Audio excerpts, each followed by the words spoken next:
আপনার সামর্থ্য থাকলে আপনার কখনোই গ্রামে বাড়ি করা উচিত নয়।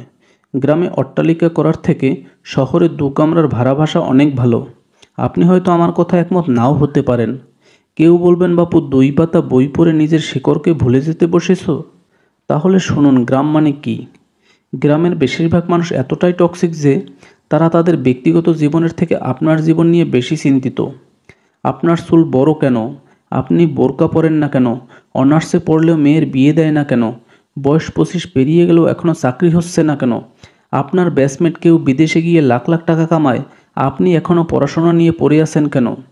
আপনার নিজের ফ্যামিলির থেকেও তাদের চিন্তা অনেক বেশি। গ্রামের টক্সিক বিষয়গুলো আরেকটি বড় পাঠ হচ্ছে ঝগড়া। আপনি এমন কোনো বাড়ি খুঁজে পাবেন না যেখানে জায়গা জমি নিয়ে কোনো বিরোধ নেই। এবারের সাথে ওবারের ঝগড়া লেগেই আছে। ১ ইঞ্চি জায়গা নিয়ে মাথা ফাটিয়ে দিতে তারা ২ ইঞ্চিও পিছপা হয় না। অশ্লীল ভাষায় গালিগালাজ, মামলা মোকদ্দমা চলতেই থাকে। একজন আরেকজনের নামে গোপনে প্যাঁচ লাগিয়ে ঝগড়া বাঁধিয়ে দেওয়া এদের একমাত্র কাজ। কাউকে পছন্দ না হলে তার নামে জায়গায় বেজায়গায় বদনাম রটাবে। এমনকি বিয়ের সম্বন্ধ আসলেও ভেঙে দিতে তারা ২ বার ভাবে না। গ্রামের বেশিরভাগ মানুষের কাছে এমবিবিএস ডাক্তারের থেকে ঔষধ বিক্রি করা দোকানদারের মূল্য বেশি। তাদের কাছে সরকারি চাকরি মানে পুলিশের কনস্টেবল, সেনাবাহিনীর সৈনিক অথবা প্রাইমারি স্কুলের টিচার।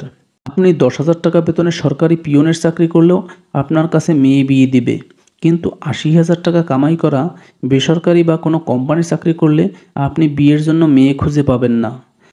আপনি কত গ্রেডে সরকারি চাকরি করেন তাতে তাদের কিছু যায় আসে না। সরকারি চাকরি করেন, এটাই বড় কথা। সবচেয়ে বিরক্তিকর পার্ট হচ্ছে গ্রামের চায়ের দোকানগুলো। গ্রামের প্রতিটি চায়ের দোকানের চায়ের চুমুক উঠেই গিবত দিয়ে। কার বউয়ের বাচ্চা হচ্ছে না, কার বউ প্রেগনেন্ট, কার সাথে কার সম্পর্ক, রাজনীতি, অর্থনীতি, খেলাধুলা, কোনো কিছুই বাদ যায় না।